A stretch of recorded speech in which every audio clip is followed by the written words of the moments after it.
अतिशय मजबूत होणार आहे। मी तर अनेक लोकांना पक्षप्रवेश देण्याच्या करता महाराष्ट्रामध्ये फिरत असतो। काल साताऱ्यात होतो, त्याच्या आधी वर्ध्यात होतो, त्याच्या आधी माझ्या नागपूरला होतो, त्याच्या आधी जळगावला होतो। सगळीकडे फिरत असताना मला नेहमी पक्षप्रवेश देत असताना मनापासूनचा आनंद होत असतो। पण खऱ्या अर्थाने आज राहुल भैयांच्या रूपाने जो पक्षप्रवेश झाला त्याच्यात सर्वात जास्त आनंद हा माझ्यासारख्या कार्यकर्त्याला झाला। कारण पक्ष अमर रहे, अमर रहे।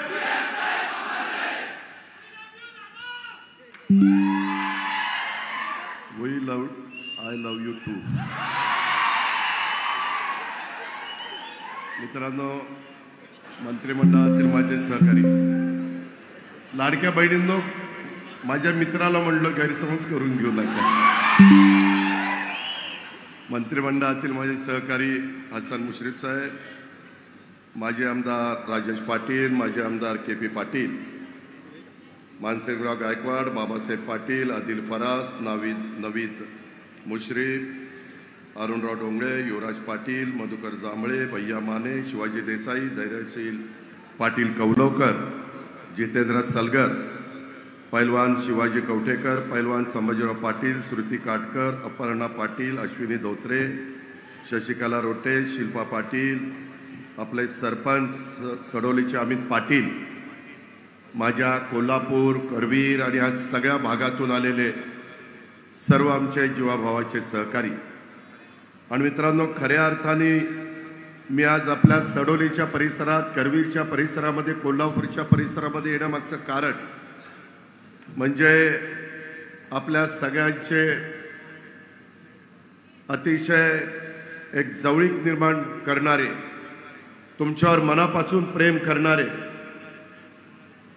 हे राहुल पाटील भैया हे आपल्या राष्ट्रवादी काँग्रेस पक्षामध्ये येत आहेत। त्यांच्यावर राजेश पाटील दादा येत आहेत, शिवाजीराव पाटील, तेजस्विनी राहुल पाटील, बाळासाहेब खाडे, B.H. पाटील, P.D. धुंद्रे, भारत पाटील भोयेकर, शिवाजी कारंडे, संदीप पाटील, शाहू काटकर, शंकरराव पाटील आणि असंख्य कार्यकर्त्यांच्या पक्षप्रवेशाच्या स्वागताच्या निमित्तानं तुम्हाला सलाम करण्याच्या करता तुमचा मोठ्या मनाने दिलदारपणे स्वागत करण्याच्या करता मी आज आपल्या सगळ्यांच्या समोर आलेलो आहे।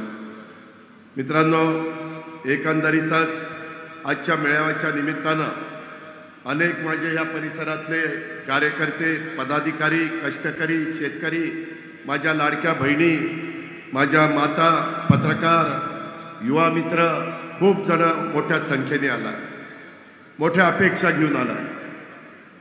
त्याच्यातच एक महत्त्वाचा निर्णय आज आपल्या कोल्हापूरच्या राजकारणामध्ये घडतोय। मी अनेक राजकीय चढ उतार बघितलेले। परवाच आपण 15 तारखेला 79वा स्वातंत्र्य दिन देशाला स्वातंत्र्य मिळाल्यानंतर साजरा केला। अनेक जण आले, अनेक जण गेले। काळाच्या पुढं, नियतीच्या पुढं तुमचं माझं काही चालत नाही। आपल्या कुणाच्या मनात देखील नव्हतं की इतक्या अचानकपणे P.N. पाटील साहेब आपल्याला सोडून जातील। मी सुरुवातीलाच P.N. पाटील साहेबांच्या समोर अभिवादन करतो, त्यांना भावपूर्ण श्रद्धांजली अर्पण करतो आणि मी या निमित्तानं तुम्हाला आणि इतर सर्व माझ्या कोल्हापूरवासियांना आणि P.N. पाटलांना मानणारा जो वर्ग माझ्या करवीरमध्ये, राधानगरीमध्ये, पन्हाळ्यामध्ये, गगनबावड्यामध्ये, या कोल्हापूरच्या परिसरामध्ये आहे, त्या सर्वांना मी सांगू इच्छितो की कुठल्याही परिस्थितीमध्ये आज आमच्या राहुल भैयांनी जो निर्णय घेतलेला आहे तो निर्णय कदापि त्याच्यामध्ये त्यांनी कुठली चूक केली आहे असं तुम्हाला वाटून देणार नाही, हा शब्द मी आपल्याला सगळ्यांना देतो। मित्रांनो, एकंदरीतच काम करत असताना माझा कोल्हापूर जिल्हा हा राज्यातील एक प्रगत, पुरोगामी, सुधारणावादी विचारांचा जिल्हा आहे। राजर्षी छत्रपती शाहू महाराजांचा हा विचार, सामाजिक न्यायाचा विचार याच मातीमध्ये पहिल्यांदा रुजला। माझा मागासवर्गीय बांधवांच्यासाठी राखीव जागांची तरतूद याच भूमीत झाली। अल्पसंख्याक बांधवांच्यासाठी शिक्षणाची दारं त्या काळामध्ये खुली करणारा जिल्हा म्हणून चांद्यापासून बांद्यापर्यंत माझ्या कोल्हापूर जिल्ह्याला ओळखलं जातं। अशा पद्धतीनं 3.5 शक्तिपीठापैकी आई अंबाबाईचा आशीर्वाद लाभलेला हा माझा कोल्हापूर जिल्हा आहे। दख्खनचा राजा ज्योतिबाचा हा जिल्हा आहे। महालक्ष्मी महाज्योतिबा राजर्षी शाहू महाराज ही महाराष्ट्राची श्रद्धास्थान आहे आणि या शक्तिस्थानांना देखील मी आपल्या सगळ्यांच्या साक्षीनं वंदन करतो। स्वराज्य सौदामिनी महाराणी ताराबाई यांचं यंदाच्या वर्षी त्रिशतकोत्तर सुवर्ण महोत्सवी जयंती वर्ष आहे। ताराबाईंनी कोल्हापूर येथे स्वतंत्र गादी स्थापन केली आणि करवीर राज्याची पायाभरणी केली। महाराणी ताराबाईंना देखील मी या ठिकाणी अभिवादन करतो। मित्रांनो, राजकीय जीवनामध्ये काही घटना घडतात, अनेक चढ उतार तुम्ही पण बघितलेले, अनेक वडीलधाऱ्यांनी बघितलेले।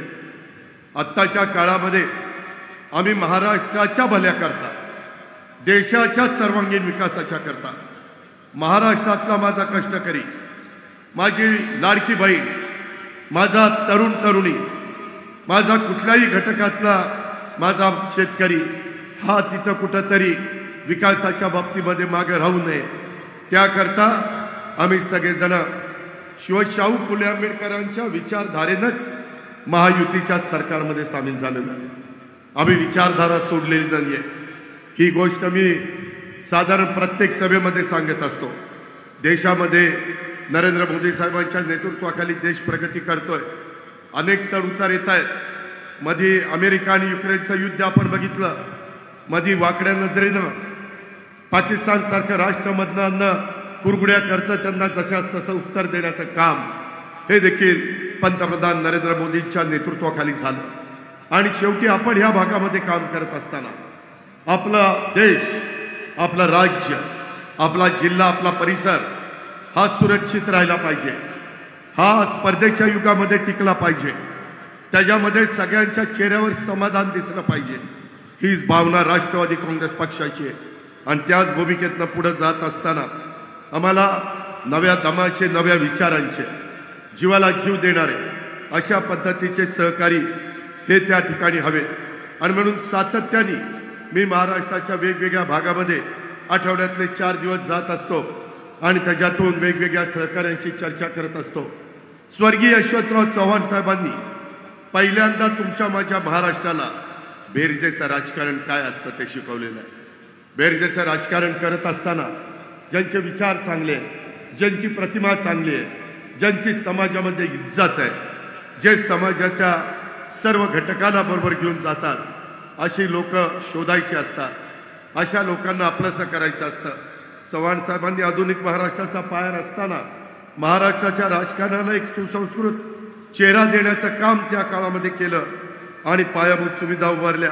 महाराष्ट्राच्या सांस्कृतिकदृष्ट्या समृद्ध करण्याचं काम हे चव्हाण साहेबांनी केलेलं आपण सर्व सहकारी मित्रांनी केलं व बघितलंय। आणि त्यांचाच विचाराचा वारसा पुढे नेण्याचं काम या पुढच्या काळामध्ये आपल्याला सर्वांना करायचं आहे। त्यासाठी सर्व धर्म समभावाचा विचार जपणारा, सर्वांना एकसंघ ठेवणारा, विकासाच्या वाटेवर मजबूतीने चालणारा हा राष्ट्रवादी काँग्रेस पक्ष आहे।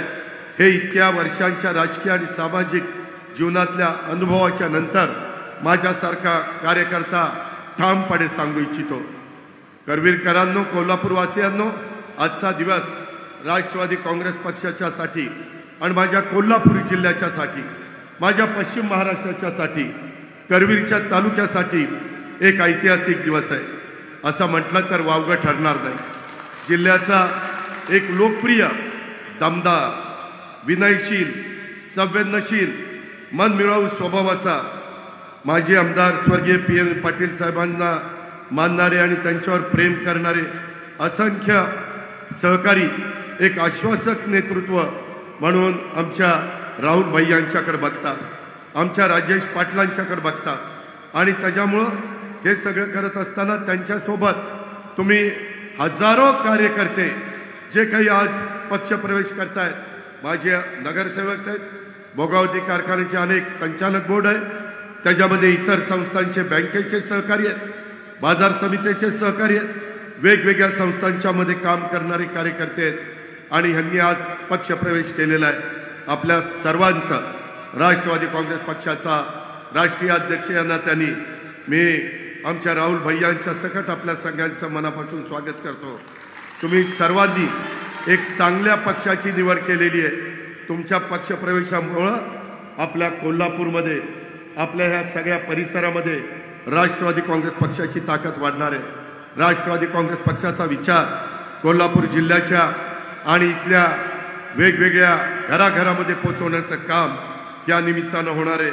मी आपल्याला सगळ्यांना सांगू इच्छितो की यामुळं कोल्हापूर जिल्हा परिषद असेल, गोकुळ असेल, कोल्हापूर जिल्हा मध्यवर्ती सहकारी बँक असेल, शेतकरी संघ असेल, कोल्हापूर बाजार समिती असेल, अशा कितीतरी वेगवेगळे कारखाने असतील, या सगळ्यांच्या मध्ये आज आमच्या राहुल भैयांच्यामुळं राष्ट्रवादी अतिशय मजबूत होणार आहे।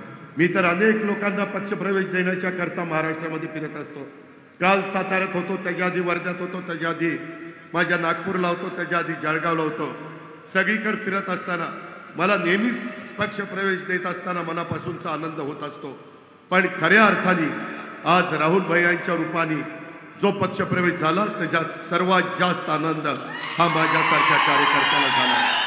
कारण पक्षप्रवेश घेणारा देखील तेवढाच ताकदीचा, मोलाचा आणि अतिशय लोकांच्या मध्ये लोकप्रिय असणारा असा हा नेता आहे। ठीक आहे, यशाने कधी हुरळून जायचं नसतं, अपयशाने कधी खचून जायचं नसतं। काळजी करू नका, तुमच्या मनामध्ये जे आहे ते उद्याच्या काळामध्ये आपण करून दाखवू। त्याच्याकरता कुठल्या ज्योतिषाची गरज नाही। आणि मित्रांनो, मी आपल्याला सगळ्यांना सांगतो, अनेक जण मगाशी बोलत होते, अनेक जण स्वर्गीय विलासराव देशमुख आणि स्वर्गीय PN पाटील साहेबांचे जे काही एक जवळीक होती, एक जिव्हाळा होता, एक आपलेपणा होता, हा एक परिवार म्हणून ते राहिले।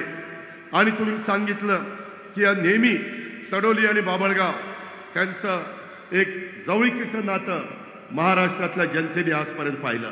इथून पुढच्या काळामध्ये महाराष्ट्रातल्या जनतेने सडोली आणि काठेवाडीचं नातं काय ते आता महाराष्ट्राने बघावं। त्याबद्दल आपण काळजी करू नका, आपण आपल्याकडनं चुकून देऊ नका कुठंही। अरे तर जरा दमानी घे ना, एवढा का उतावळून राहायचं? फार उतावळी झालं की मजा येत नाही, जरा दमानं। मित्रांनो, यामध्ये मी आपल्याला सगळ्यांना सांगतो, उद्याच्या स्थानिक स्वराज्य संस्थांच्या निवडणुका आहेत।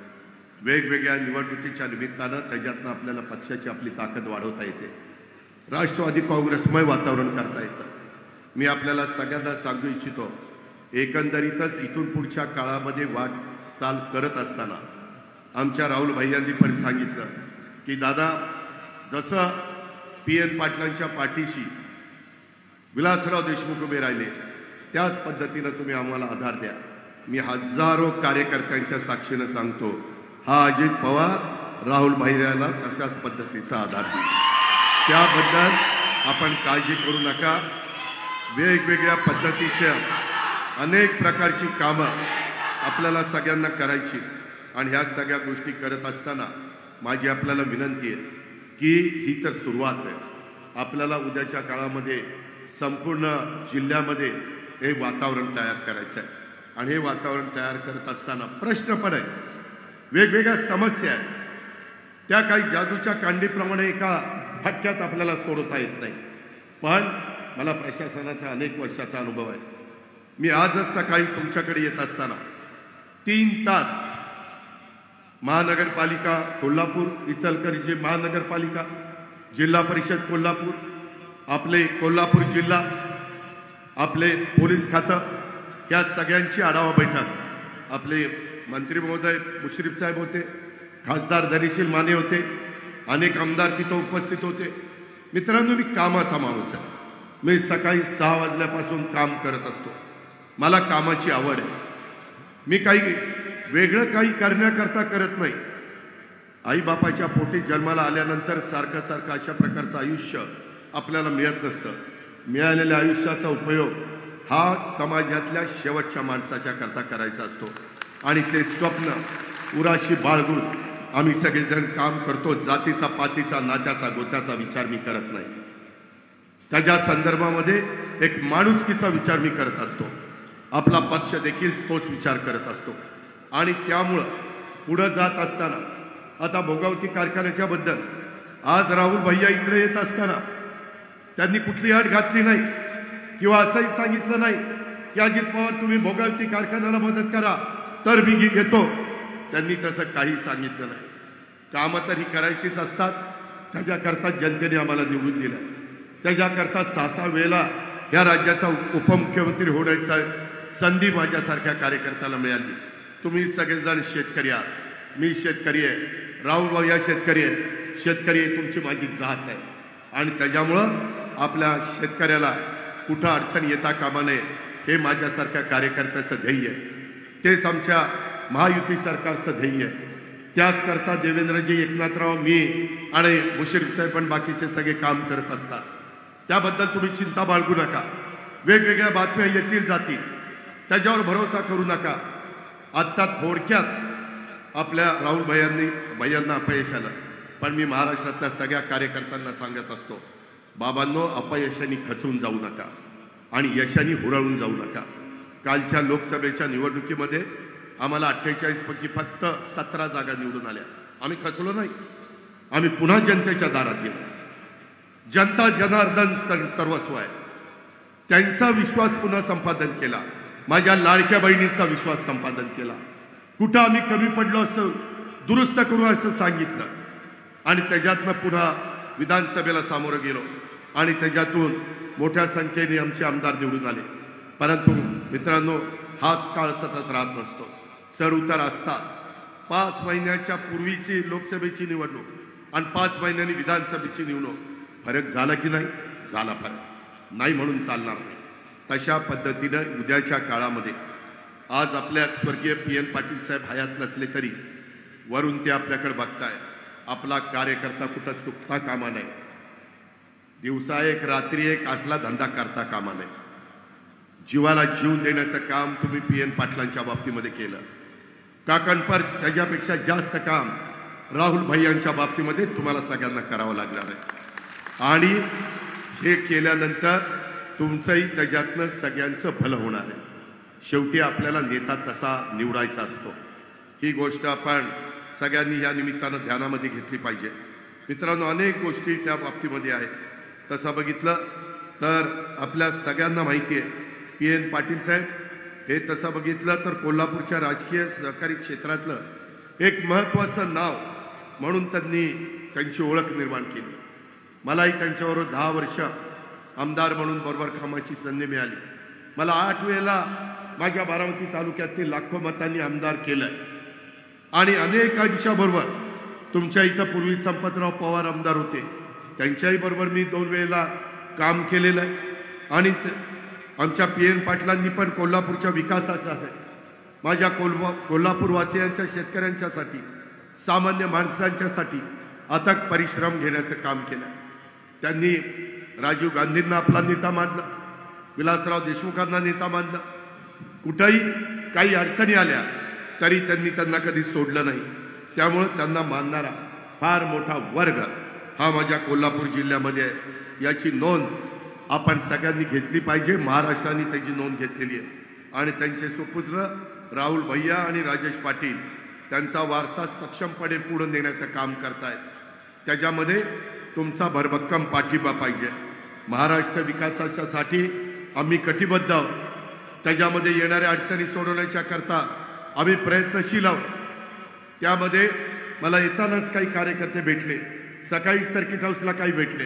म्हणले, दादा, महायुतीचं सरकार आलं, तुम्ही जाहीरनाम्यामध्ये सांगितलं होतं कर्जमाफी देतो, काय झालं? मित्रांनो, एक गोष्ट लक्षात घ्या. पाठीमागं माझ्या माहितीप्रमाणे 2017 साली 18 साली आपले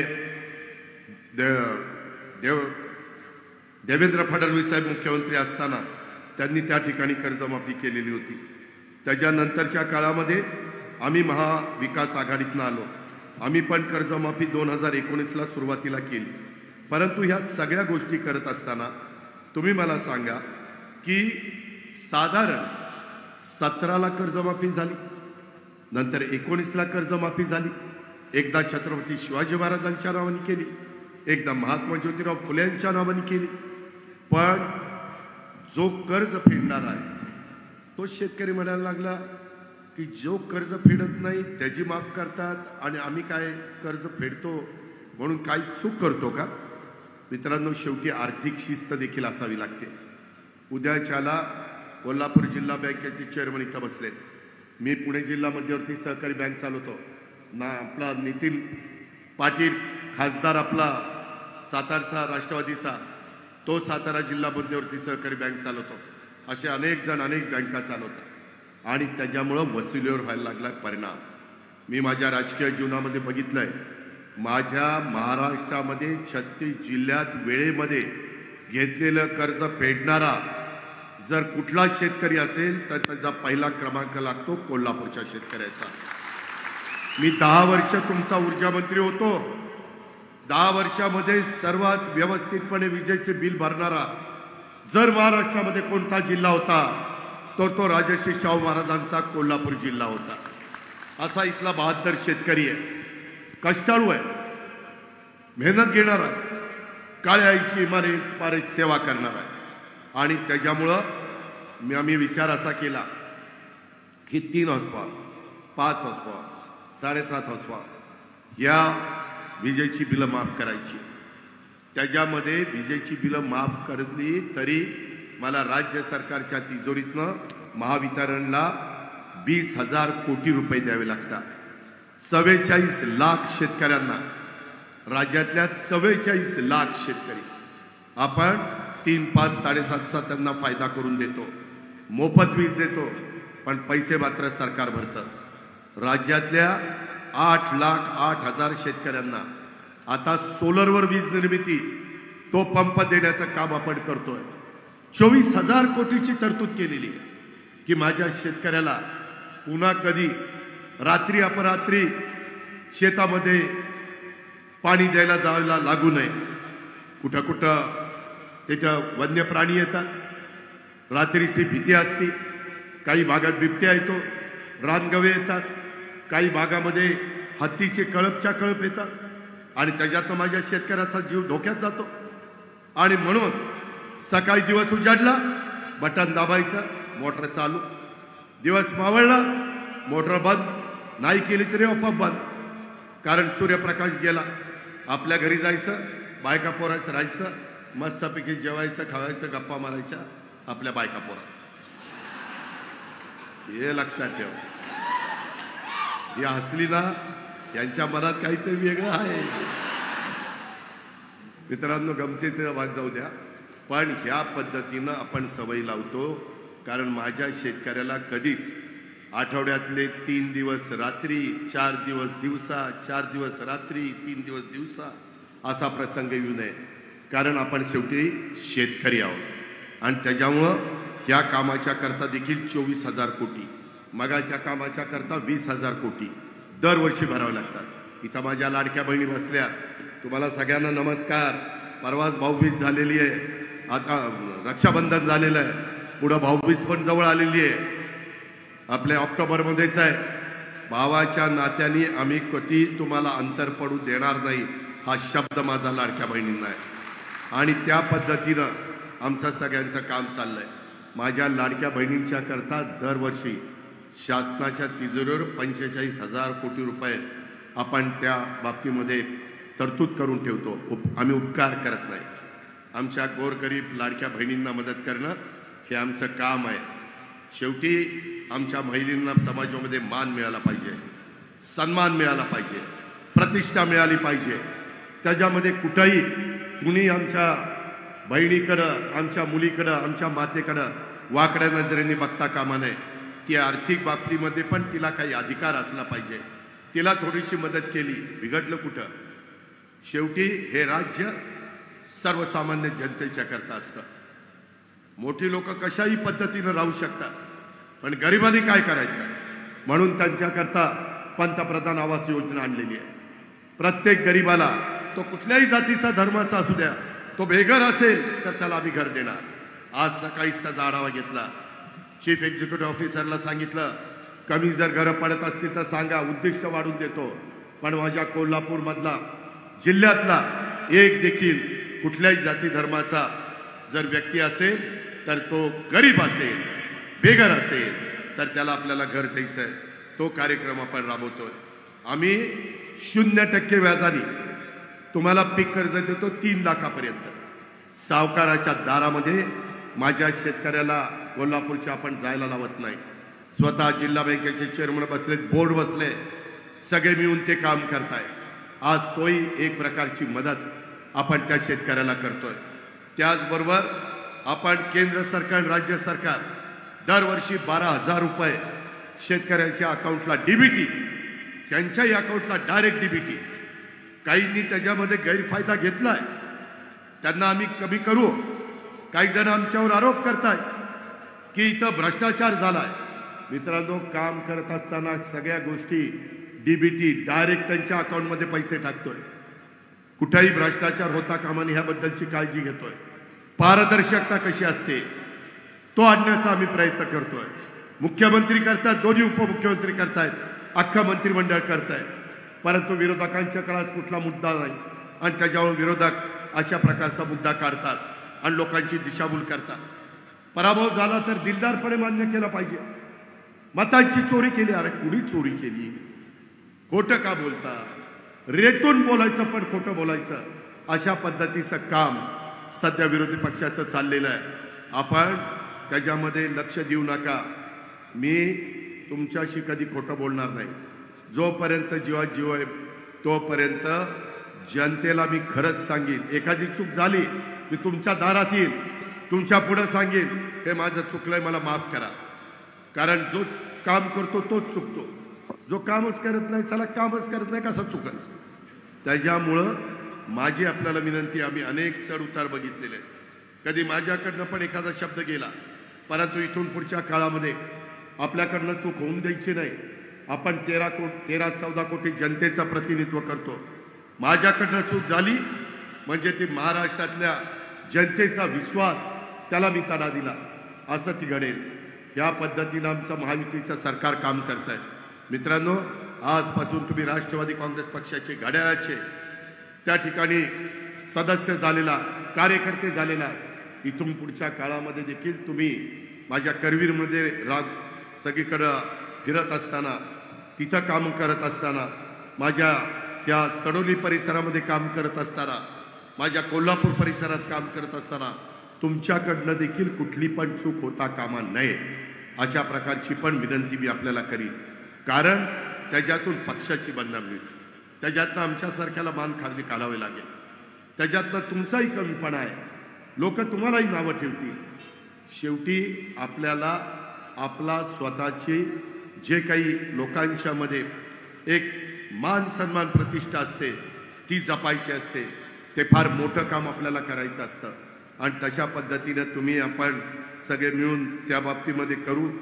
दुधाला अनुदान देण्याच्याबद्दल जेव्हा जेव्हा माझा दूध उत्पादक शेतकरी अडचणीत येतो त्यावेळेस वेळ पडली तर 5 रुपये, वेळ पडली तर 7 रुपये लिटरला अनुदान देण्याच्या करता देखील आपण कधी कमी पडलो नाही. आमच्या शेतकऱ्यांच्या मालाला, आमच्या शेतकऱ्यांच्या उसाला चांगला दर मिळण्याच्या करता काय प्रयत्न करता येईल, काय पद्धतीनं इथेनॉल झालं तर juice to ethanol, B heavy to ethanol, C heavy to ethanol, या पद्धतीनं आपण तिथं मदत करतो. कोजनमधनं वीज निर्मिती करण्याचा प्रयत्न करतोय. आज तुमचा भोगावती सहकारी साखर कारखाना हे तुमचं दैवत आहे. PN पाटील साहेबांनी अक्षरशः तळहाताच्या फोडासारखं त्याला जपलं, वाढवलं, त्याला प्रोत्साहन दिलं. परंतु आजूबाजूचा परिसर बघता तो कारखाना त्याची कॅपॅसिटी 5,000 टन करणं गरजेचं आहे. मी त्याच्याबद्दल तुमच्या चेअरमन साहेबांची, राहुल भैयांची, बाकीच्या सगळ्या बोर्डाशी बोलीन. त्याबद्दल तुम्ही काळजी करू नका. त्याच्यात आपण मार्ग काढू. जिथं राज्य सरकारची मदत लागेल तिथं मी आणि माझे सहकारी तुमच्या पाठीशी आहेत. सहकार खातं तुमच्या पाठीशी आहे. जिथं केंद्राची मदत लागेल तिथं मी स्वतः अमितभाई शहांच्याकडे जाईल. त्यांच्या हातामध्ये NCDC आहे. त्यांना सांगेन की माझ्या कोल्हापूरवासियांना, इथला माझा शेतकरी फार बहादर शेतकरी आहे, तुम्हाला सलाम ठोकला पाहिजे. त्या भोगावती सहकारी साखर कारखान्याचा बोर्ड नशीबवान आहे. अरे आम्हाला तोडणी वाहतूक द्यायला एवढे पैसे द्यावे लागतात, तुम्हाला तोडणी वाहतुकीला 1 पैसा द्यावा लागत नाही. बरोबर आहे ना? लय भारी काम आहे रोज. आणि त्याच्यामुळं तुम्ही तुमचा ऊस तोडून आणता, म्हणजे न ॲडव्हान्स घेता ऊस हे आपला ऊस हार्वेस्टिंग करता, या पद्धतीनं तुम्ही काम करता. आणि ह्या भागातला माझा शेतकरी भोगावती सहकारी साखर कारखान्यावर त्याचा एवढा विश्वास आहे, बाहेरचे कुणी सोमे गोमे आले, सोमे गोमे नाही ह्याच्यात पण काही बसले म्हणतील आम्हाला सोमे गोमे म्हणतात, बाहेरचे कुणी सहकार सम्राट आले, साखर सम्राट आले, तरी तुमचं स्वतःचं ते वैभव आहे भोगावती कारखाना, हे तुम्ही जपलंय, वाढवलंय, पुढं टिकवायचंय पिढ्यानपिढ्या. त्याच्या माध्यमातून तुमच्या माझ्या भागामध्ये आर्थिक सुबत्ता आणायची, आणि ती आर्थिक सुबत्ता आणण्याच्या करता तुम्ही तुमच्या पद्धतीनं कष्ट घेताय.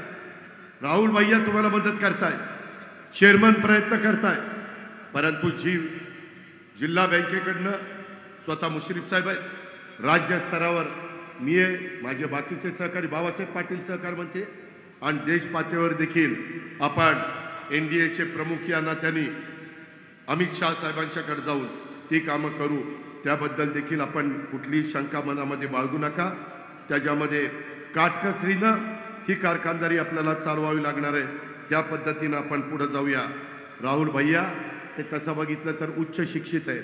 BCom झाल्यानंतर युनायटेड किंगडमला जाऊन युनिव्हर्सिटी ऑफ सदरलँड येथून त्यांनी MBAचं शिक्षण घेतलेलं आहे. त्यांनी राजकीय सहकार क्षेत्राचा वारसा, PN पाटील साहेबांचा वारसा त्यांना आहे. त्यांचे आजोबा त्या ठिकाणी कैलासवासी श्रीपादराव दादा बोंद्रे हे 5 वेळेला तिकडनं आमदार झालेले आहेत.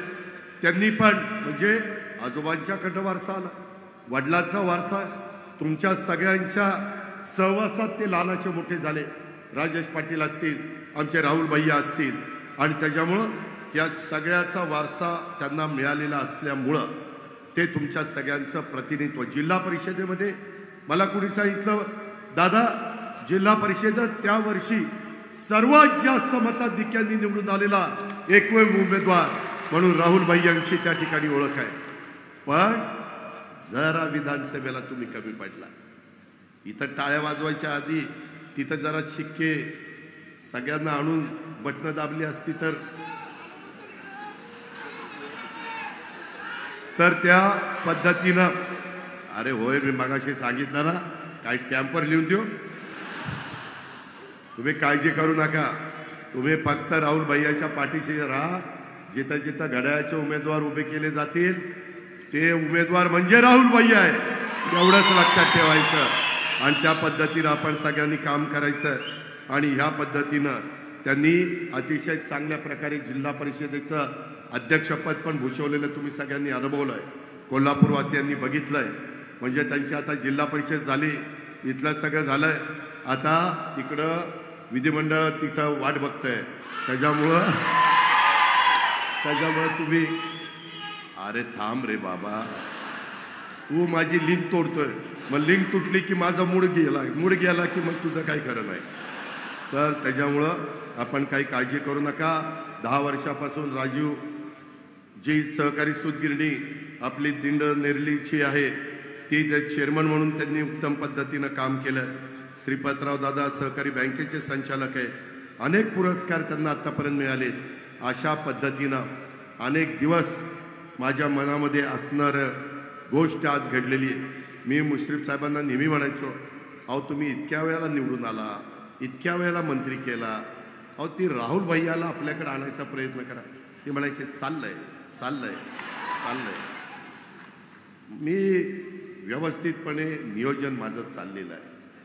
आणि हे सगळं करताना राहुल भैयांनी मला सांगितलं, दादा तुम्ही इथं कुठल्याही परिस्थितीत मी माझ्या जीवाभावाच्या कार्यकर्त्यांना विश्वासात घेतल्याशिवाय हा निर्णय मी घेणार नाही. एवढं तुमच्या सगळ्यांना मानणारा हा नेता आहे. एखादा नेता म्हणला असता काय मी ठरवल तसं माझी जनता मागे येईल, नाही तसं त्यांनी सांगितलं, मला वेळ द्या. माझं मन जरी काही सांगत असलं तर ज्या जनतेमुळं आज मी करवीरमध्ये कोल्हापूरवासियांच्यामध्ये त्यांच्या विश्वासाला मला कुठला तडा जाऊन द्यायचा नाही, त्यांचा विश्वासघात करायचा नाही. आया बहिणींना पण कुठं मला अंतर पडून द्यायचं नाही. मी तरुणींना पण विश्वासात घेईन, वडीलधाऱ्यांचे पण आशीर्वाद घेईन आणि सगळ्यांच्या मध्ये त्या ठिकाणी समंजसपणा दाखवला, सर्वांनी सकारात्मक भूमिका घेतली तर मी हा निर्णय त्या बाबतीमध्ये घेईन. आणि अशा पद्धतीनं त्यांनी तो निर्णय घेतला. मला हे सांगितलं, मी त्यांना म्हणलं जेव्हा तुम्ही मला बोलवाल तेव्हा मी म्हणलं सोमवार मंगळवार बुधवार हा मी मुंबईमध्ये असतो, गुरुवार शुक्रवार शनिवार कधी बोलवा मी येतो. नाही म्हणले, मला सोमवारच पाहिजे आणि 25च तारीख पाहिजे आणि दुपारचीच वेळ पाहिजे आणि सडोलीतच करायचं आहे पक्षप्रवेश. काय काय होतं त्याच्या मागं मला काय माहीत नाही, पण त्यांनी सोमवार, आज माझं मंत्रालय चालू आहे, पण म्हणलं मंत्रालयामध्ये आजच्याऐवजी उद्या जाऊ, या नेत्याचं स्वागत पहिल्यांदा करू. आणि त्यामुळं मी त्यांच्या आणि त्यांच्या असंख्य सहकारी मित्रांच्या स्वागताच्या करता, तुमच्या स्वागताच्या करता, कारण कार्यकर्ता हा पक्षाचा कणा असतो. आम्ही किती काही फुशारकी मारली आणि माग जनता नसेल तर कुत्र रे आम्हाला विचारत नाही, कोण कुत्र पण विचारत नाही. त्याच्यामुळं नेता हा जनता किंवा कार्यकर्त्यांच्या पाठी जेवढ्या पाठीशी खंबीरपणे उभे राहतात. आज हा जनसमुदाय बघितल्यानंतर तरी ते पाऊस पण घाबरायचा, यावं का नाही यावं, यावं का नाही यावं, यावं का नाही यावं. आज राहुल भैयाचा कार्यक्रम आहे, आज करवीरकरांचा कार्यक्रम आहे. मागं 2, 3, 4 दिवस रोज पाऊस होता, आता आला, परंतु तुम्हाला थोडंसं खुश करण्याच्या करता थोडा आला होता, आता थांबलेला आहे. म्हणजे तो पण एक आनंद व्यक्त करतोय.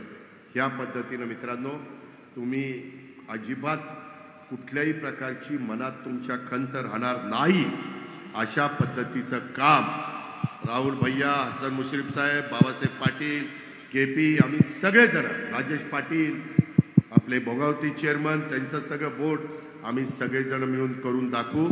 तुम्ही काहीही मनात शंका कुशंका आणू नका, हलक्या कानाचा राहू नका. कुठंतरी कोणतरी सांगते ती असं म्हणत होता, ती तसं म्हणत होता. आपल्यात काही जण काड्या घालण्याचं काम करतील, आपल्यात कुठं ना कुठं अंतर पाडण्याचं काम करतील, दुही निर्माण करण्याचं काम करतील. परंतु जशी तुम्ही PN पाटील साहेबांना साथ दिली तशाच पद्धतीची साथ तुमच्या जीवात जीव असेपर्यंत राहुल भैया आणि त्यांच्या सगळ्या सहकार्यांना द्या. अशा प्रकारची आग्रहाची, नम्रतेची, कळकळीची विनंती करतो. परवा दिवशी गणरायाचं स्वागत करायला उभा महाराष्ट्र आतुर झालेला आहे. गणराय आपल्या 10 दिवसाच्या करता येणार आहे. त्या गणेशोत्सवाच्या निमित्तानं देखील मी तमाम माझ्या कोल्हापूरवासियांना, महाराष्ट्रातल्या जनतेला, सर्वांना मी मनापासून शुभेच्छा देतो.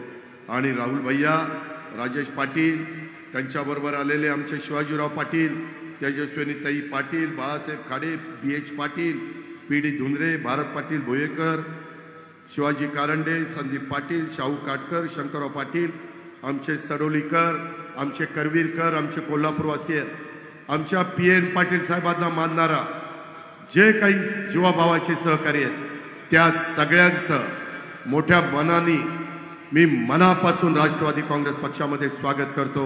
आणि एवढ्या प्रचंड संख्येने आपण आला त्याबद्दल आपल्याला सगळ्यांना मनापासून धन्यवाद देतो आणि आपल्या सगळ्यांची रजा घेतो.